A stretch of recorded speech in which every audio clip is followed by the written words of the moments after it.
सुरींनी आम्हाला उपासनेच्या काही पद्धती दिल्या, काही प्रथा दिल्या.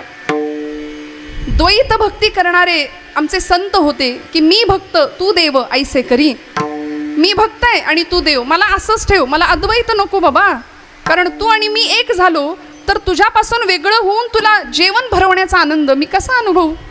तुझ्यापासून वेगळं राहून तुझ्याशी भांडण्याचा आनंद मी कसा अनुभवू? जनाबाई भांडायच्या, अरे विट्या मुळ मायेच्या कारट्या. पुढचं नाही बोलत इथे. फार भयानक भांडण करावं जनाबाईंनी, नामदेव महाराजांनी. भक्त कैवारी या होशी नारायणा बोलता वचना काय लाज. तुला लाज वाटते का रे म्हणायचे माझ्याशी बोलायला? आता हे भांडण फक्त नामदेव महाराजच करू शकतात, तुम्ही आम्ही, कारण आमचा अधिकार नाही तेवढा. असं भांडावं सुंदर, कारण द्वैत भक्ती होती. तू देव मी भक्त ऐसे करी. भगवंताची भक्ती मागावी या सगळ्या मंडळींनी. द्वैत उपासना आम्हाला सांगितली आमच्या पूर्वसुरींनी, शास्त्रकारांनी. त्यानंतर अद्वैत उपासना काही मंडळींनी केली. जगद्गुरु आद्य शंकराचार्य हे अद्वैत मताचे पुरस्कर्ते होते.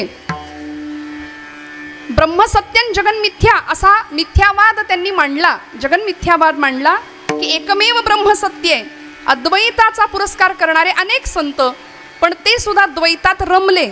ज्यावेळी वृंदावनामध्ये आचार्य गेले ना, त्यावेळी भगवंतांची मूर्ती पाहिली आणि मुखातनं आपोआप त्या मूर्तीचं गुणवर्णन प्रगट झालं. भजे व्रजैक मंडणम समस्त पाप खंडनम स्वभक्त चित्तरंजनम नमामि नंदनंदनम सुपिच्छ गुच्छ मस्तकम सुनाद वेणु हस्तकम अनंगरंग सागरम नमामि कृष्णनागरम मनोज गर्वलोचनम विशाल लोललोचनम.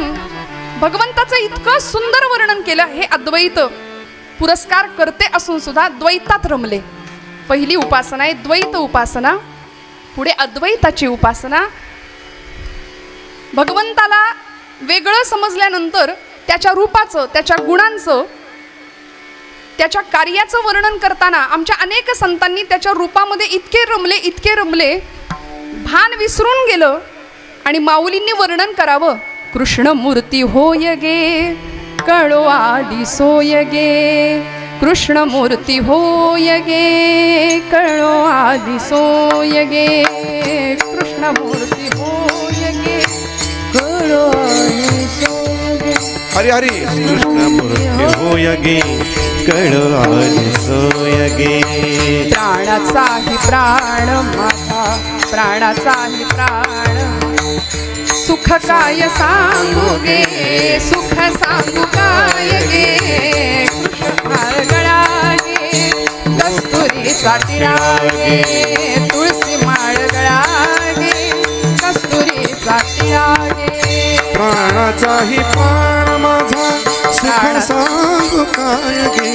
प्राणाचाही प्राण पाहता सुख सांगू काय गे. तुळशी माळ गळा गे कस्तुरीचा टिळा गे.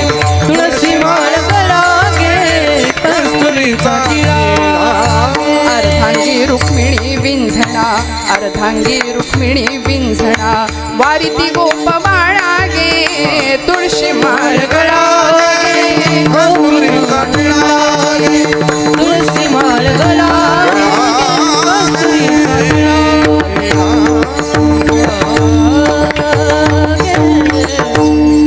भक्तीमध्ये सगुणाच्या पूजेमध्ये संत आमचे रमले. द्वैत उपासना, अद्वैत उपासना की मी आणि तू दोन नाही, मी तूपणाची झाली बुळवण, एका जनार्दनी श्रीदत्त ध्यान, मी आणि तू एकच आहे देवा. अशी सुंदर अद्वैताची उपासना आमच्या पूर्वसुरींनी आम्हाला दिली. आणि तिसरा उपासनेचा प्रकार आहे अद्वयत्व, ज्यामध्ये मी आणि तू देवा एकच आहोत हे मला माहिती आहे, मला कळतंय, तरी सुद्धा तुझ्यापासून वेगळं होऊन तुझी भक्ती करण्यामध्ये जो आनंद आहे ना, त्याला अद्वयत्व असं म्हटलंय बरं का. मला सांगा, पंचपक्वान्नांनी भरलेलं भोजनाचं ताट समोर आहे. आपण जागे आहेत का सगळे?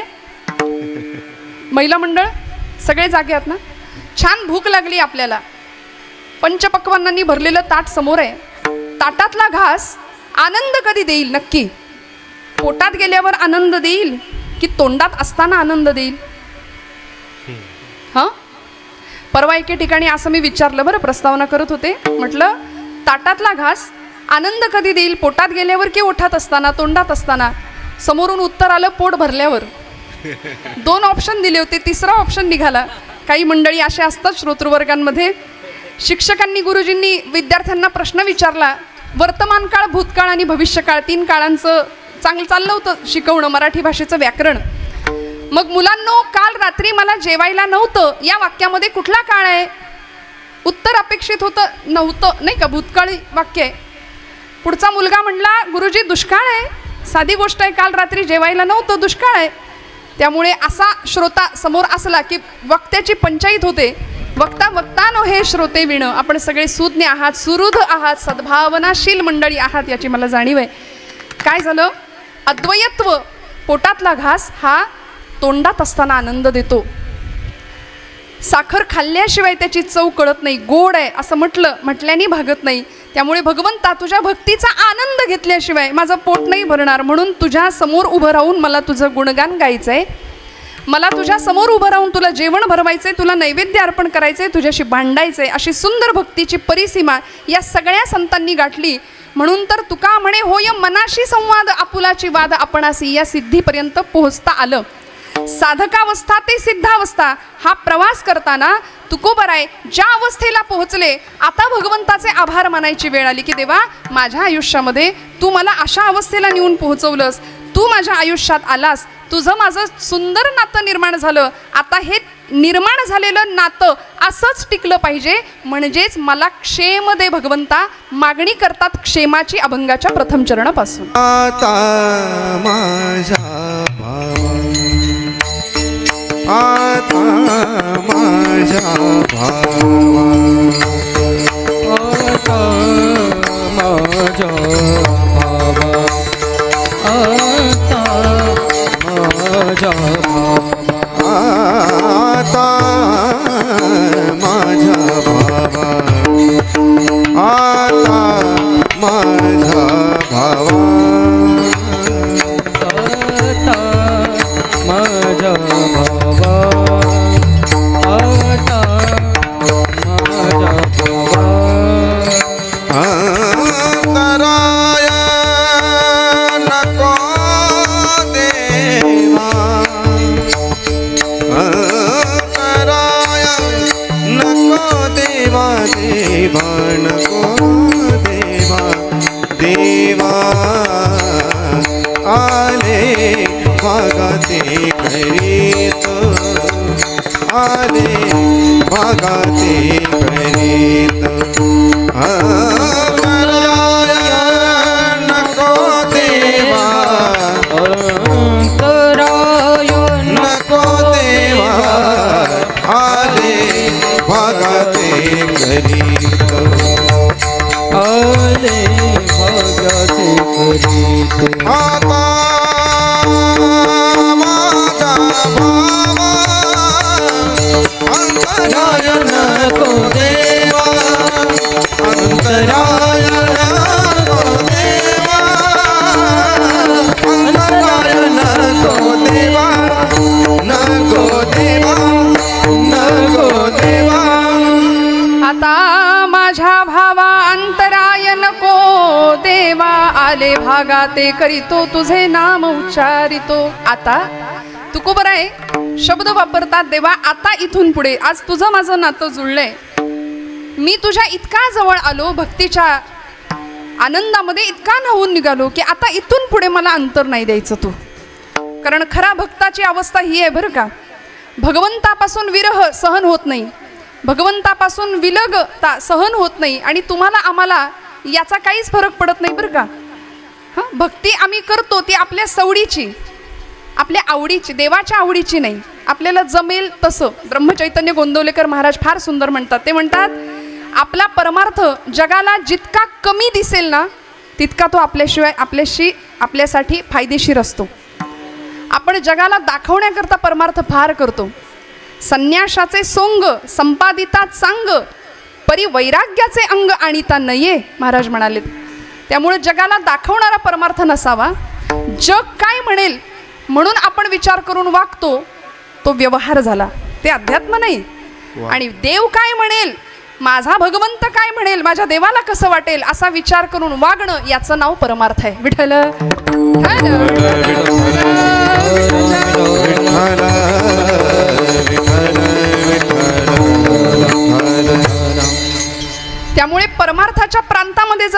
कबूल ठेवायचा असेल ना, तर भक्तीची सुरुवात त्या भक्तीमध्ये भाव असला पाहिजे आणि तो भाव भगवंताच्या चरणावर असा रुजू करावा की आता त्या भावाला, तो भाव म्हणजे आपल्याला भावाचे शास्त्रांनी अनेक अर्थ सांगितलेत, पण आपल्याला जो इथे अभिप्रेत असलेला अर्थ आहे, ज्याचा जसा स्वभाव तसा त्याचा भाव, बरं का. भगवंताला भाव द्यायचा, भगवंताच्या चरणावर भाव अर्पण करायचा. श्लोक आहे, भावेन देवम कलया नरेंद्रम धनेन कांता कपटेन शत्रु सत्येन मित्रम कृपया च पुत्रम ज्ञानेन मोक्षम वशमानयन्ति. पुढच्या श्लोकाचा अर्थ मला आत्ता इथे गरजेचा नाहीये, मी सुरुवात फक्त सांगते. भावेन देवम कलया नरेंद्रम. भाव, भगवंत भावाचा भुकेलाय, भगवंत भावाशिवाय प्रसन्न होऊ शकत नाही. कीर्तनाला यायचं म्हटलं तरी इथे अंतःकरणात सद्भाव पाहिजे, भाव पाहिजे, तर आम्ही इथं येऊ. इथे आल्यानंतर चित्त एकाग्र करण्याकरता सुद्धा अंतःकरण सद्भावनाशील असावं, तर इथं चित्त लागेल. बऱ्याच जणांचं काय असतं, कीर्तनामध्ये शास्त्रचर्चा, तत्वज्ञान, वेदांत, सिद्धांत असं काही कीर्तनकार बोलायला लागले की अनेक श्रोत्यांना असं वाटतं याचा आणि आमचा काडीभर संबंध नाही, याच्याशी आमचं काहीच घेणं देणं नाही. हे असं वाटणं, हे असं म्हणणं म्हणजे अगदी लास्ट स्टेजला असलेला पेशंट डॉक्टरशी माझं काहीच घेणं देणं नाही असं म्हणतो. हे असं झालं बरं का. एवढा मोठा विनोद आहे हा. म्हणून विनोदाची अपेक्षा जर या धर्माच्या मांडवामध्ये आपण केली, बऱ्याच जणांचं होतं काय, डोक्यावरून नाही मंडवावरून जातं काही गोष्टी. सांगायला गेलं, लोकांना विनोदाची अपेक्षा कीर्तनामध्ये फार राहते. त्यामुळे आयुष्याचा विनोद व्हायचा नसेल तर इथं वृत्ती अंतर्मुख होणं गरजेचं आहे. आम्ही सध्या खूप बहिर्मुख झालो, सगळं बाहेर लक्ष आहे हो, आतमध्ये कधी डोकावणार. बोलतो का कधी आपण आपल्याशी? तुकोबरायांनी भगवंताला योगक्षेमाची अपेक्षा केली आहे. शास्त्रकारांनी योगक्षेमाचा अर्थ सांगितला. अप्राप्यस्य प्रापणम योगः क्षेमः तद्रक्षणम. अर्थ सांगते, आयुष्यामध्ये अशक्यप्राय असलेली गोष्ट अचानक घडणं याला योग म्हणतात, बरं का. योग आपण म्हणतो ना, योगायोग. आज आमच्या साथीला गुरुजींसारखी मंडळी, हा योग आहे आमच्या आयुष्यातला मोठा योग. आणि मिळालेला योग कायम टिकणं, वर्धिष्णू होत राहणं, वाढत राहणं, त्याला क्षेम असं म्हटलंय, त्याला क्षेम असं म्हटलंय. तुकोबराय भगवंताला म्हणतात, तू मला मिळालास, हा माझ्या आयुष्यातला योग आहे. आता माझ्या भावा अंतराय नको देवा. हा क्षेम तुकोबराय भगवंताला मागतायत, क्षेमाची मागणी केली. माझ्यापासून दूर जाऊ नको देवा, मला विरह सहन नाही होणार. नामदेव महाराजांनी भगवंतांचा विरह सहन नव्हता होत, त्यावेळी प्रार्थना करावी. आसुवे दाटाली उभारोनी बाहे, आसुवे दाटाली उभारोनी बाहे,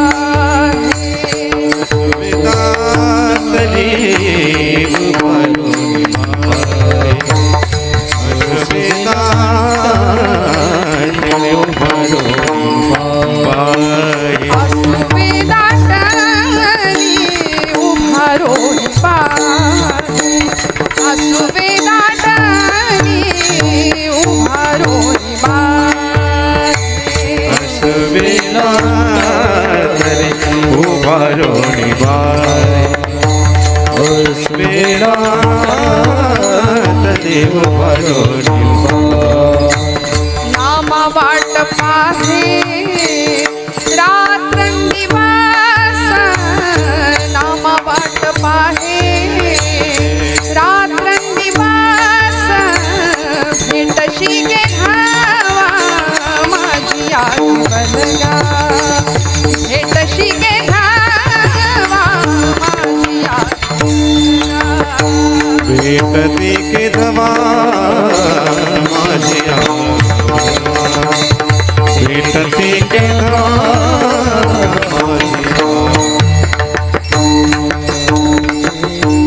येई पांडुरंगा माय बापा, भेटशी के धावा माझी आजीवनगा. इतका भाव जुळला, इतकं प्रेम जुळलं, नातं असं जुळलं की आता विरह नाही सहन झाला, देवापासून वेगळं होण्याची इच्छा नाही, स्वप्नात सुद्धा तो विचार नाही. तुकोबराय म्हणतात, आता माझ्या भावा अंतराय नको देवा. आमच्या बाबतीमध्ये हा भाव अंतःकरणात निर्माण व्हावा यासाठी आम्ही प्रयत्नशील असणं गरजेचं आहे. श्रोते हो, आज भगवान शनैश्वरांची जयंती आहे. त्या देवतेचं चरित्र, त्या देवतेचं गुणवर्णन त्या देवतेचं नाम मुखात यावं. काय आहे, शनिदेव म्हटले की सगळे घाबरतो आम्ही त्यांना, बरोबर ना? सगळे घाबरतो आणि भीतीपोटी अध्यात्म मग करतो आम्ही. अध्यात्म करत असताना भीती कशाला हवी हो? भगवंताशी सख्य जुळावं, प्रेम जुळावं, नातं जुळावं, जे अनेक भक्तांनी निर्माण केलं. शनिदेवांची जयंती साजरी करताना, भगवंतांची हा पर्वकाळ साधताना मनामध्ये एकच असतं की त्याचा कोप नाही झाला पाहिजे. 7.5 नको आम्हाला, नाही का? जे काही आहे ते चांगलं पाहिजे, 7.5 नको. पण भगवान शनिदेवांच्याही म्हणजे सगळे देव त्यांना घाबरतात, सगळे असुर त्यांना घाबरतात, देव दानव नाग यक्ष सगळेच जर त्यांना घाबरतात तर ते कुणाला घाबरतात? त्याचं उत्तर असं आहे, मनोजवम मारुततुल्य वेगम जितेंद्रियम बुद्धिमतां वरिष्ठम वातात्मजं वानरयूथ मुख्यम श्रीरामदूतं शरणं प्रपद्ये. महारुद्र, महाबली, ते रुद्राचा अवतार आहेत ना भगवान मारुतीराय. त्यामुळे शनिदेव हे मारुतीरायांचं नमन करतात, आराधना करतात, कारण ते रुद्राचे अंश आहेत, महारुद्राचा अवतार आहे तो. ज्यावेळी भगवान शनिदेवांचा जन्म सूर्य आणि छाया यांच्या पोटी झाला ना, दक्षाच्या अनेक मुलींपैकी एक मुलगी, तिचा विवाह भगवान सूर्यदेवांशी झाला आणि सूर्यदेवांच्या तेजाचा प्रताप किंवा ते तेज सहन न झाल्यामुळे त्या मुलीने आपली छाया निर्माण केली, आपली प्रतिकृती निर्माण केली. आणि छाया म्हणजे सावली. सावली माणसाची कशी असते? काळी असते ना, सावली काळी असते. तशी ती छाया, त्या छायेबरोबर सूर्यदेवांचा ज्यावेळी मिलन झालं त्याच्यातून तिला गर्भ राहिला आणि मग शनिदेवांचा जन्म आहे. हां, त्यामुळे शनिदेव हे रंगानी वर्णानी काळे. मग असा काळा मुलगा माझ्या पोटी कसा काय जन्माला आला याचा विचार सूर्यदेवांनी केला आणि हा मुलगा माझा नाहीच म्हणून छायेला खूप त्रास द्यायला सुरुवात केली. हा मुलगा माझा नाहीच आहे माझ्या पोटी जन्माला आलेला. त्यामुळे लहानपणापासून शनिदेवांच्या मनामध्ये सूर्याविषयी म्हणजे आपल्या पित्याविषयी शत्रुत्व. त्यामुळे सूर्य आणि शनी यांचं जमतच नाही कधी. भारतीय अध्यात्मशास्त्र आहे, भारतीय ज्योतिषशास्त्र आहे, त्या ज्योतिषशास्त्रामध्ये शनी ग्रहाला अनन्यसाधारण असं महत्त्व आहे, नाही का? शनीची वक्रगती, शनीची वक्रदृष्टी आपल्यावर पडता कामा नये. प्रत्येकाच्या आयुष्यामध्ये तो काळ असतो शनीच्या वक्रदृष्टीचा, नाही 7.5. दर्शन घेताना सुद्धा दर्शनशास्त्र सांगतं की या देवतेचं दर्शन थेट डोळ्यांना डोळे भिडवून कधीच नाही घ्यावं, पायाशी दर्शन घ्यावं. अनेक शास्त्र आहेत, अनेक विधी आहेत, या सगळ्यांचा मान राखून आपण त्यांची उपासना केली पाहिजे. या शनिदेवांनी सूर्याशी शत्रुत्व, आपल्या पित्याशी शत्रुत्व करावं आणि महादेवांची उग्र तपश्चर्या करावी, भोलेनाथांची तपश्चर्या करावी. आणि भोलेनाथ म्हणजे असा आहे सबदेवन का बाबा, भोलेनाथ आशुतोष असं त्यांचं नावच आहे. लगेच प्रसन्न होणारी देवता आहे. लगेच प्रसन्न झाले आणि वर मागायला सांगितलं तेव्हा शनिदेवांनी सांगितलं की माझ्या वडिलांपेक्षा मला श्रेष्ठ बनवा, सूर्यापेक्षा मी श्रेष्ठ, वर्चस्व माझं झालं पाहिजे. तेव्हा भोलेनाथांनी शनिदेवांना आशीर्वाद दिला की नवग्रहांमध्ये तू सगळ्यात श्रेष्ठ असशील, तू दंडाधिकारी असशील म्हणाले, तू न्यायाधीश असशील, तुझ्याशिवाय काही हलणार नाही कुणाचं पान, तुला सगळे घाबरून असतील, सगळे घाबरून असतील. म्हणून रावणाने या नवग्रहांवर सत्ता मिळवण्याचा प्रयत्न केला होता. दरबारामध्ये सगळ्या ग्रहांना पालथं झोपवलं होतं, त्याच्यामध्ये शनिदेव सुद्धा होते. काय अधिकार आहे त्यांचा? देवर्षी नारद आले होते रावणाच्या दरबारामध्ये आणि सांगितलं, दशानना अरे काय सगळे ग्रह तुझ्या पायाशी आहेत, एवढा मोठा तू वरिष्ठ बलदंड असलेला लंकाधीश असलेला. शनीकडे बघितलं नारदांनी आणि सांगितलं तुमची ही अवस्था केली का म्हणे, तुम्ही तर सगळ्यात श्रेष्ठ. शनिदेवांनी नारदांना सांगितलं मी आत्ता पालथा आहे ना, मला फक्त उताणा करा म्हणाले. मग बघा माझी फक्त दृष्टी पडायचा अवकाश आणि मग तिथून रावणाच्या अधोगतीला सुरुवात झाली असं सांगतं शास्त्र, असं सांगतात पुराणामध्ये कथा. त्यामुळे या शनिदेवाची वक्रदृष्टी आपल्यावर पडता कामा नये याकरता त्यांची उपासना शास्त्राने जशी सांगितली तशी घडावी आणि ती सगळ्यात महत्त्वाची भावपूर्णतेने घडावी. मग तो भाव भक्तीमध्ये कसा असला पाहिजे? वरपंग नकोय. तुका म्हणे नको वरपंग देवा, तुका म्हणे नको वरपंग देवा, म्हणे नको वरपंग देवा, तुका म्हणे नको वरपंग देवा. हे माझी सेवा भाव शुद्ध, हे माझी सेवा भाव शुद्ध, हे माझी सेवा भाव शुद्ध. तुका म्हणे नको वरपंग देवा, दिखावा नकोय भक्तीमध्ये. तुकोबरायांनी हाच विषय इथं मांडला की आता माझ्या भावाला अंतर देऊ नकोस, आता माझ्या भावा अंतराय नको देवा. मग देवा, एकदा का तुझं माझं नातं जुळलं, तुझ्या माझ्यात अंतर नाही पडणार ना, तर मग आता माझी तुझ्याकडून कुठलीही तक्रार नाही. तू ठेवशील तसं मी राहायला तयार आहे. माझ्या भाग्यात जे जे आलं ते मी स्वीकारायला तयार आहे. आले भागते करीत, आले भागते भागते करीत, आले हरी भागते करीत, आले भागते आले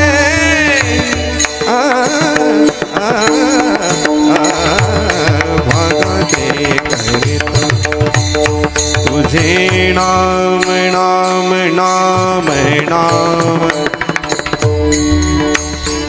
नाम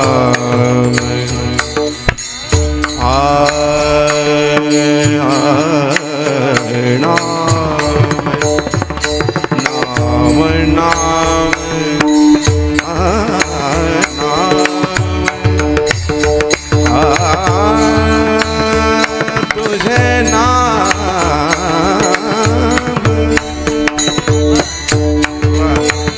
तुझे नाम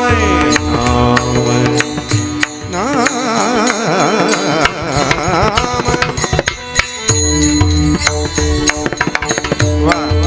तुझे नाम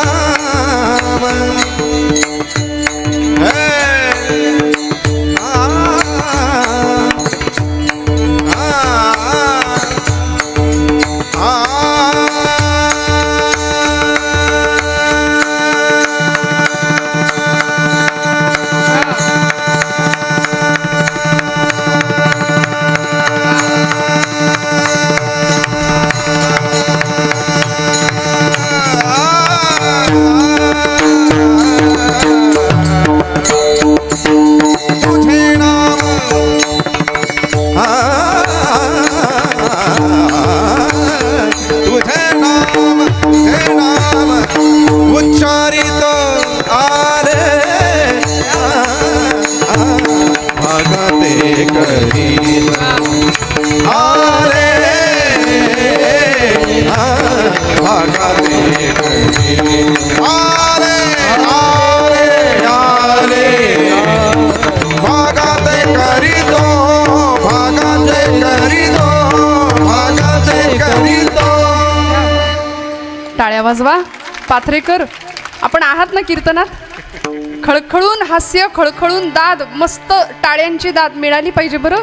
छान आनंदाने, काटकसर न करता सहभाग आपला असला पाहिजे कीर्तनामध्ये. विठ्ठल विठ्ठल विठ्ठल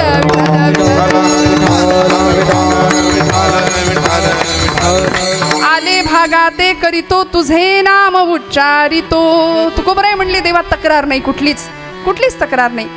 जे वाट्याला मिळालं ते स्वीकारीन, कारण आम्हाला खात्री आहे एका जनार्दनी भोग प्रारब्धाचा हरिकृपे त्याचा नाश झाला. खात्री आहे तुझी कृपा असेल तर वाटेल ते प्रारब्ध भोग भोगायची आमची तयारी आहे. आले भागाते करीतो ठेविले अनंते तैसेचे राहावे, असं म्हटलं की नाही. तर आजची तरुण मंडळी म्हणते, ताई संतांनी कर्तृत्ववाद नाकारला बहुतेक, काहीच करायचं नाही, ठेविले अनंते तैसेचे राहावे, चित्ते असो द्यावे समाधान, असं म्हटलंय. अरे म्हटलं तसं नाही. तुकोबांनी जरी हे सांगितलं ठेविली अनंते तैसेची राहावे, तरी तेच तुकोबाराय भक्तीला शक्तीची जोड द्यायला शिकवतात. एक शककर्ता राजा महाराष्ट्राला मार्गदर्शनाने प्रभावित करून देतात आणि मग त्यांनाही सांगतात, विंचू देव्हाऱ्याशी आला, देवपूजा नावडे त्याला, तेथे पैजाराचे काम, अधमाशी तो अधम. धर्माचे पालन करणे, पाखंड खंडणं, हेही तुकोबाराय शिकवतात. फक्त टाळ कुटणं म्हणजे अध्यात्म नाही. त्या भक्तीला शक्तीची जोड दिली तुकोबरायांनी. त्यामुळे तक्रार न करता मोठमोठ्या महापुरुषांनी आयुष्यात आलेल्या अनेक अडचणींवर, संघर्षांवर मात करत स्वतःचं जीवन ध्येय गाठलं. अनेक महापुरुषांचं वर्णन आपण यामध्ये करतो. आले भागाते करीतो. संतांच्या बाबतीतही तेच झालं. तुकोबरायांच्या आयुष्यात काय होतं? ज्यांचा अभंग आहे, 18 विश्व दारिद्र्य अनुभवायला मिळालं. एकेकाळी प्रचंड श्रीमंती, कनकाई माता हातात सोन्याचं कडं घातल्याशिवाय बाहेर पाठवत नव्हती, पण तरी सुद्धा बघता बघता समोर दारिद्र्य आलं.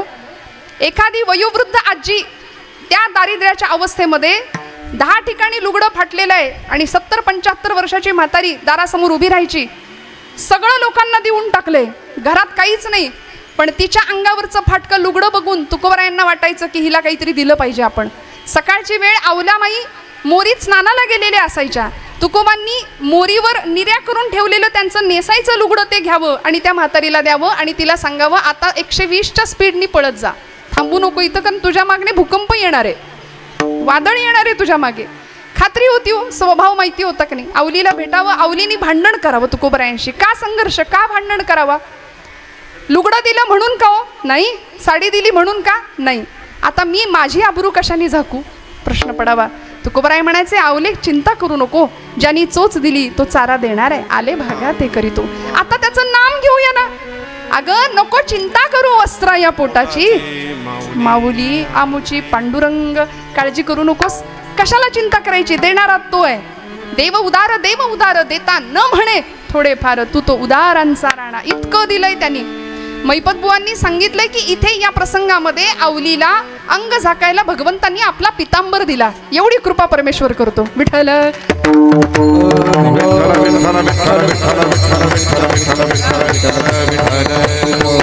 तक्रारी तुम्ही आम्ही करतो, संतांनी तक्रारी नाही केल्या. स्वतः देवानी तक्रार कधीच नाही केली.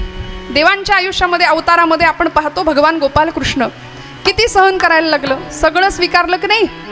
सगळं स्वीकारलं. 2 आई, एक आई जन्मदात्री होती, अंगावरचं दूध पण नाही प्यायला मिळालं. गोकुळात गेले, फक्त 11 वर्ष राहिले, तिथला विरह सहन करावा लागला. फक्त दुःख सहन केलं तरी सुद्धा आयुष्यभर हसत राहिले. देवाला सुद्धा चुकलं नाही. आपण का रडतो? नशिबाच्या नावाने का खडे फोडतो? याच्यात काही नाही, त्याच्यात काही नाही, आयुष्यात रसच नाही, कायम नकारात्मकता जीवनामध्ये. इतकी निगेटिव्हिटी आहे माणसांकडे सध्या. 10वी-12वीचे निकाल लागले, पोरांचे चेहरे बघण्यासारखे होते. बरं एवढे मार्क पडणाऱ्यांना पडतात तरी कसे, हा फार मोठा प्रश्नचिन्ह आहे. म्हणजे आमच्या काळामध्ये 80 म्हणजे खूप मार्क होते की नाही? खरं सांगा, मराठी भाषेमध्ये 99 मार्क पडूच कसे शकतात? मला कुणाला दोष नाही द्यायचा, कुणाचा विरोध नाही करायचा आहे, पण जीवनामध्ये नकारात्मकता आहे.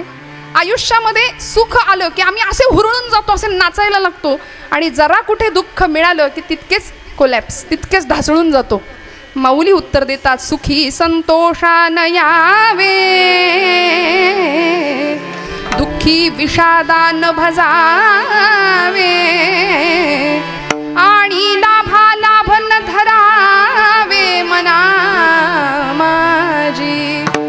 सुखदुःखे समे कृत्वा लाभा लाभो जया जय. ही परिस्थिती आम्हाला जमेल का, राहता येईल का? तुकोबा आम्हाला हे शिकवतात. आले भागा ते करीतो तुझे न. जे आहे ते स्वीकारलंय देवा, जे आहे ते स्वीकारलंय. तक्रार कुठलीच नाही. आम्ही फार तक्रारी करतो. एक अत्यंत गरीब मनुष्य, तरुण होता, शिक्षण जेमतेम झालेलं होतं, पण यश नाही हाताला, पैसा नाही हातात, गरिबी अवस्थेमध्ये जीवन जगतोय. आणि मनामध्ये विचार केला की एखाद दिवशी आज आपण जरा लॉटरीचं तिकीट काढून बघूया का? काही मंडळी असं करतात नाही का? करूया म्हणाले, बघूया, नशीब आजमावूया. लागलीच लॉटरी तर लागली, आणि त्यांनी तिकीट काढलं. लॉटरीचं काढलं, खिशात ठेवलं, विसरून गेला.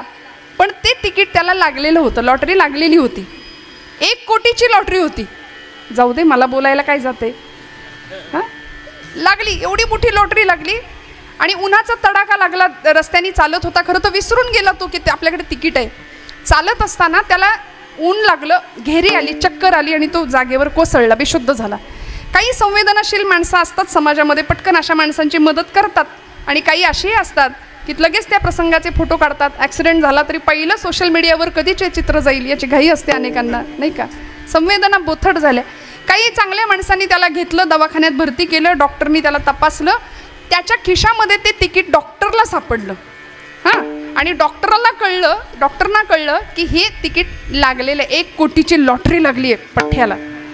मग आता डॉक्टरांनी त्याला शुद्धीवर येण्याची वाट पाहिली. म्हणाले, आलाय शुद्धीवर, आता एकदम धक्का नको द्यायला, कारण माणसाला दुःख तर नाही पचत, पण सुखाचा धक्का सुद्धा पचत नाही. एकदम सुख माणसाला नको असतं, पचतच नाही हो, आम्ही हुरळून जातो. मग अशा स्थितीत आम्हाला न्यूट्रल राहता आलं पाहिजे. भगवान गोपालकृष्णांनी गीतेत शब्द वापरलाय, स्थितप्रज्ञ राहता आलं पाहिजे. त्या डॉक्टरांनी ठरवलं, याला हळूहळू सांगूया म्हणलं, एकदम नको सांगायला, धक्का नको बसायला. हळूहळू सांगता डॉक्टर म्हणाले, बाळा तुला जर एक 10-20 लाख रुपये जर मिळाले तर तू काय करशील? तो म्हणाला, डॉक्टर साहेब अहो दारिद्र्य परीक्षा घेताय, नशीब परीक्षा घेताय, दरिद्र अवस्था आहे, कुठून मिळणार आहे 10-20 लाख रुपये? तरी सुद्धा म्हणाले, मिळाली तर तू काय करशील? तो म्हणाला, एक छान गॅरेज काढीन म्हणाला, कारण माझं ITI झालंय, माझं शिक्षण झालंय, मी गॅरेज काढीन. डॉक्टर म्हणले, चांगल्या वळणावर आहे, चांगल्या ट्रॅकवर आहे विचार, हरकत नाही आता थोडासा अंक वाढवून सांगायला. तुला एक 50 लाख रुपये मिळाले तर तू काय करशील रे? तो म्हणाला, मग रोज हात काळे कशाला करत बसू, मी शोरूम टाकेन म्हटलं, मस्तपैकी AC रूम मध्ये बसेन, माझ्या हाताखाली 4 माणसं कामाला ठेवीन आणि गाड्या विकेन, कशाला हात काळे करू. डॉक्टर म्हणले, एकदम करेक्ट मार्गावर आहे, अजिबात वाईट विचार करत नाहीये, मिळालेल्या पैशाचा योग्य विनियोग करेल हा. आता म्हणाले, सांगायला हरकत नाही, तुला 1 कोटी मिळाले तर काय करशील? याला इतका आनंद झाला, तो म्हणाला, डॉक्टर साहेब मिळणार नाहीत हे मला माहिती आहे, पण जर तुम्ही म्हणताय मग मिळालेच तर मी त्यातले अर्धे तुम्हाला देईन, डॉक्टर बेशुद्ध. विठ्ठल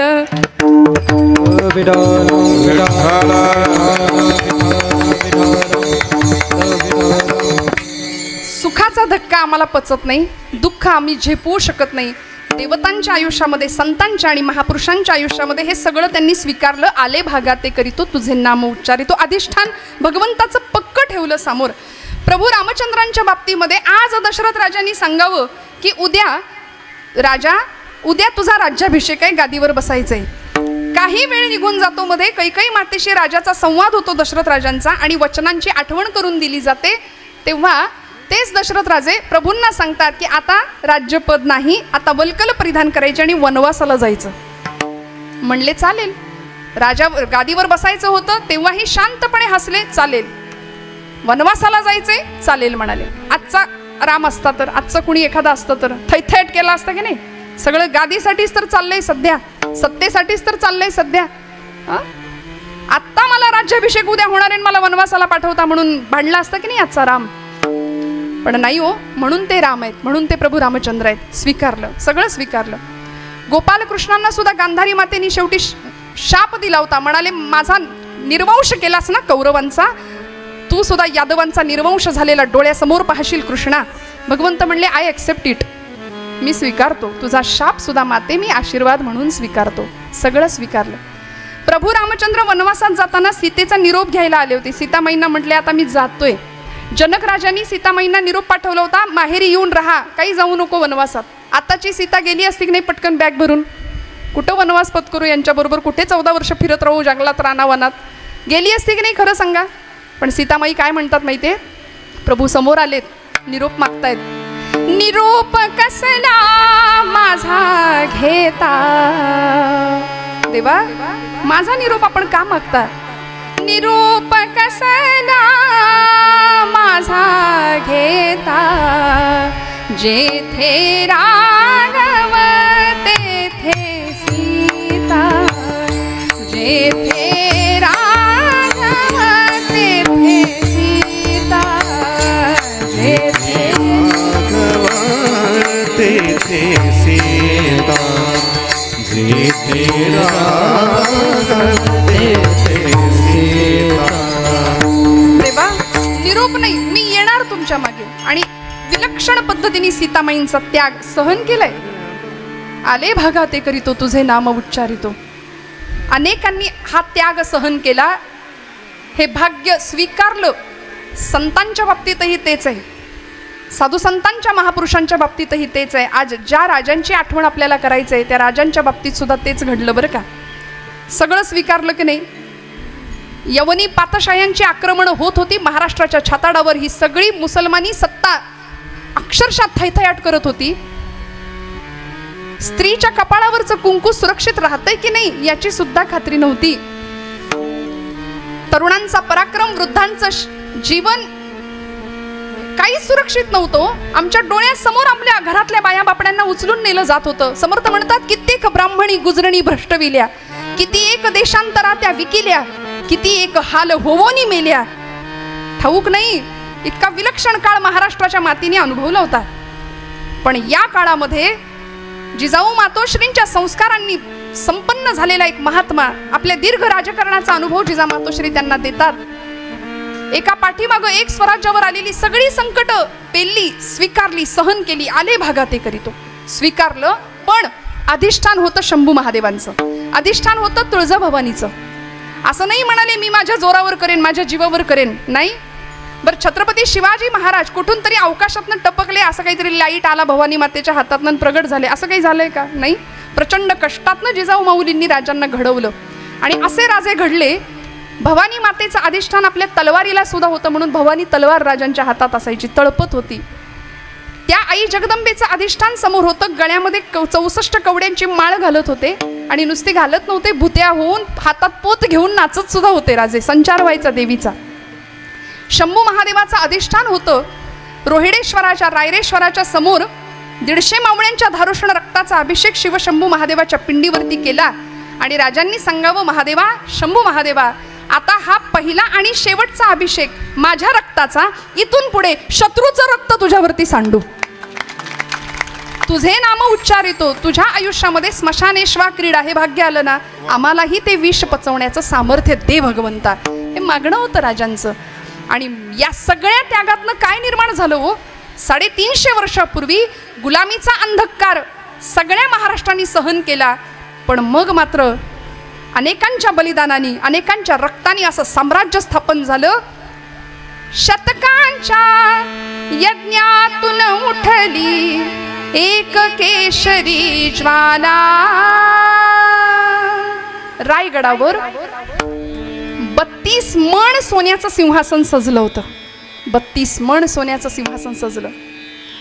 इंग्रज, पोर्तुगीज, डच, फ्रेंच सगळीच मंडळी आली, माना झुकवायला लागली राजांच्या गादीसमोर, सिंहासनासमोर. एक एक एक एक पाऊल टाकत टाकत टाकत पायघड्या पडत होत्या. त्या प्रत्येक पाकळीमध्ये, त्या प्रत्येक पायघडीमध्ये, पाकळीमध्ये राजांना दिसत होते बाजीप्रभू पावनखिंडीत संपलेले. गड आला पण सिंह गेला हा इतिहास गाजवलेले तानाजी मालुसरे दिसत होते. आपले वडील शहाजीराजे भोसले दिसत होते. निश्चयाचा महामेरू, अखंड स्थितीचा निर्धारू, बहुता जनांसी आधारू, श्रीमंत योगी हे ज्यांचं वर्णन केलं समर्थांनी, असे राजे पाऊल टाकत टाकत टाकत सिंहासनावर बसले आणि खऱ्या अर्थी महाराष्ट्राने नवे जगाने अरुणोदय झालेला पाहिला. बारखुमाई बारखुमाई ओ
बारखुमाई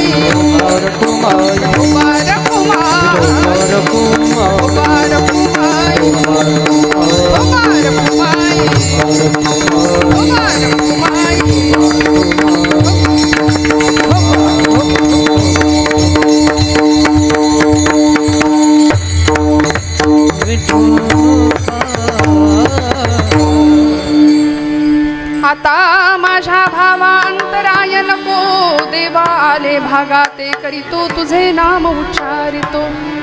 दृढ माझे मन येथे राखावे बांधून, आले भागाते करीतो तुझे नाम उच्चारितो. भक्तीच्या वाटेवर तुकोबरायांनी भगवंताकडे क्षेमाची याचना केली, मागणी केली. तुम्ही आम्ही सुद्धा सगुण उपासना करत असू, निर्गुण उपासना करत असू, प्रत्येक उपासनेमध्ये भगवंताच्या जवळ राहता आलं पाहिजे. आणि आम्ही प्रापंचिक आहोत, साधी भोळी माणसं आहे. परमार्थात लक्ष लागतंच पूर्ण वेळ असं काही नाही.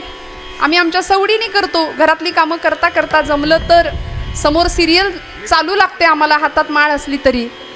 असा रामकृष्ण हरी जप आमचा चालतो. जमेल तसं. आम्ही ध्यानाला बसलो तरी लोक म्हणतात काय ध्यान बसलंय.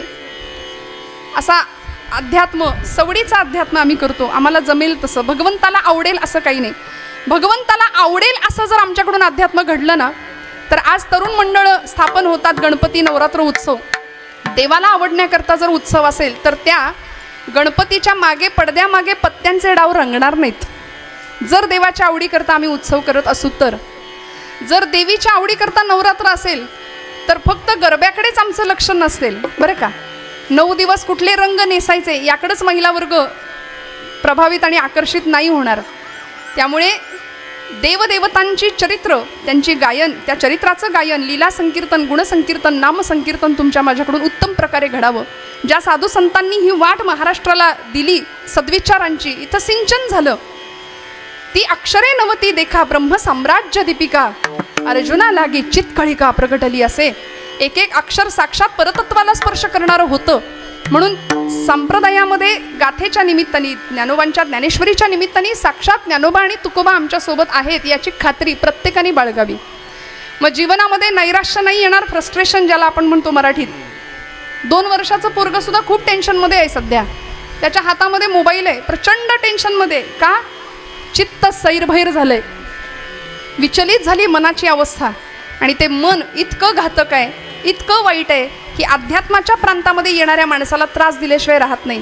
म्हणून तुकोबाराय म्हणतात अभंगाच्या 3ऱ्या चरणात, दृढ माझे मन, दृढ माझे मन, दृढ माझे मन, दृढ माझे मन, दृढ माझे मन,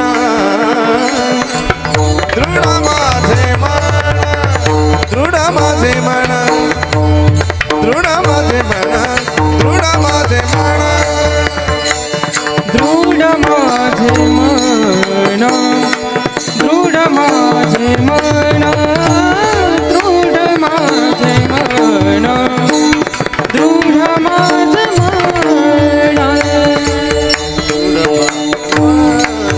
ते राखावे बांधून, ए तेरा कावे बांधून, ए तेरा कावे बांधून,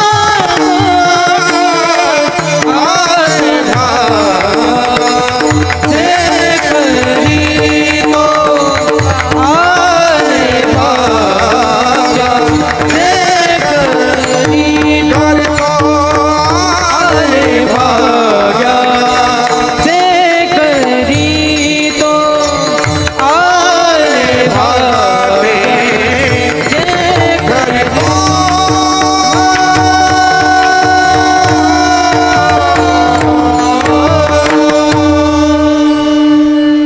दृढ माझे मन येथे राखावे बांधून.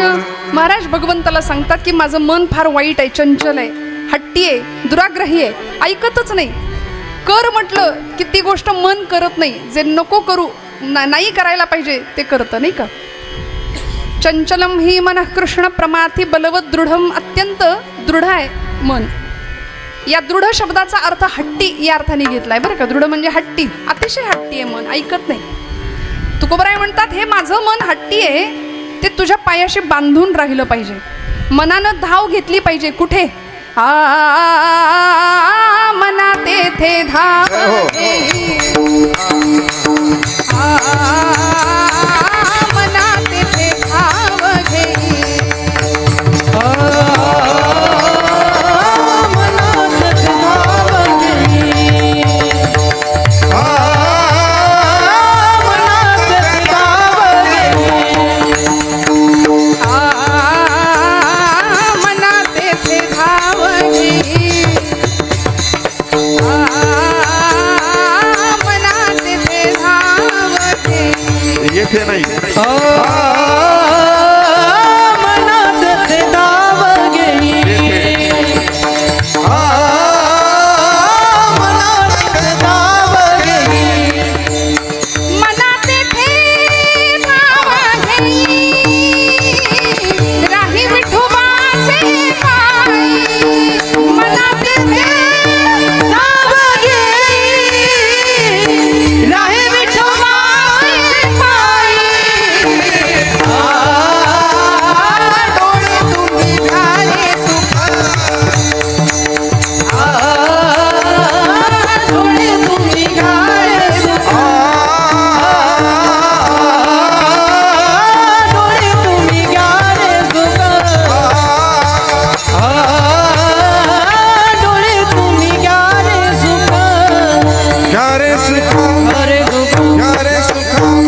कुठे धावलं पाहिजे? मन सगळीकडे धावतं, प्रपंचात धावतं, संसारामध्ये धावतं, पण देवाच्या चरणाजवळ धावलं पाहिजे. दृढ माझे मन येथे राखावे बांधून. तुकोबरायांना माहिती होतं सैराट मन आहे, सगळीकडे धावतं, वेड्यासारखं पळतं. त्या मनाला बांधण्याची गरज आहे, म्हणून तो क्षेम टिकवून राहावा, वर्धिष्णू व्हावा, याकरता माझं मन तुझ्या चरणाजवळ राहिलं पाहिजे. आणि आता इथून पुढे भगवंता, या भक्तीच्या वाटेवर कितीही काटे आले, कितीही फाटे फुटले, तरी आम्हाला त्याची पर्वा नाही करणं, या सगळ्याची काळजी घेणारा तू आहेस. आता माझ्या या भक्तीच्या प्रवासामध्ये मी अशा अवस्थेला जाऊन पोहोचलो, एकेकाळी नलगे मुक्ती धनसंपदा संत संग देई सदा असं म्हणणारा मी आता तुका म्हणे मुक्ती परिणिली नुवरी, आता दिवस चार खेळी मिळी, या अवस्थेला पोहोचलो. साधकावस्थेतून सिद्धावस्थेपर्यंतचा प्रवास सफल झाला, संपूर्ण झाला. त्यामुळे आता या वाटेमध्ये कुठल्याही प्रकारचे फाटे फुटू देऊ नको. अभंगाचं शेवटचं शब्द. तुका म्हणे वाटे, तुका म्हणे वाटे, तुका म्हणे वाटे, तुका म्हणे वाटे. श्री हरी, श्री हरी.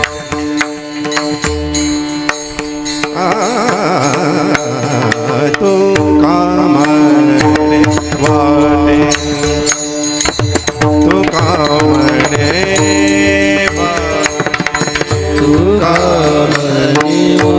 वाटे, तुका म्हणे वाटे. नका फुटो देऊ फाटे, नका फुटो देऊ फाटे आले भागते करीतो, आले भागते करीतो तुझे नाम नाम.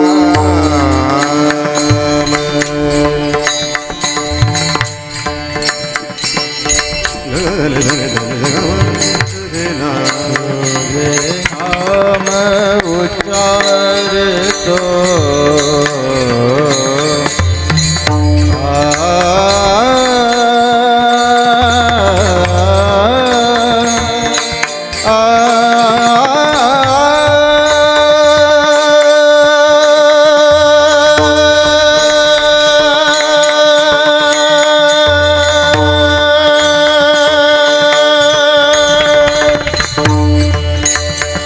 तुझे नाम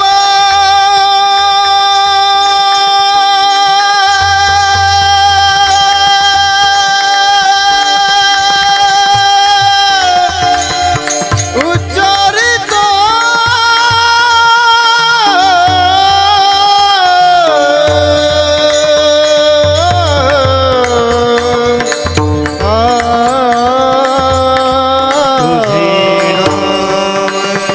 तुझे नाम, तुझे नाम, नाम, नाम, नाम,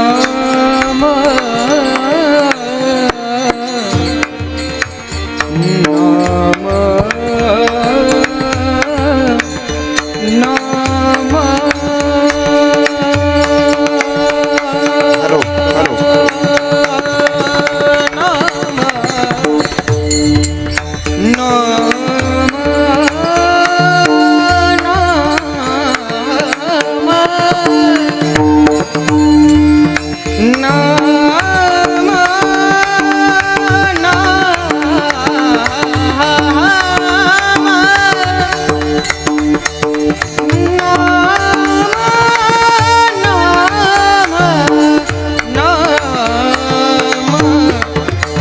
तुझे नाम, तुझे नाम, तुझे नाम, तुझे नाम उच्चारितो, तुझे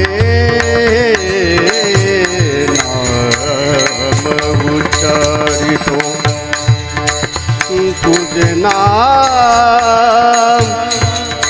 तुझे नाम उच्चारितो, तुझे नाम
तुझे नाम उच्चारितो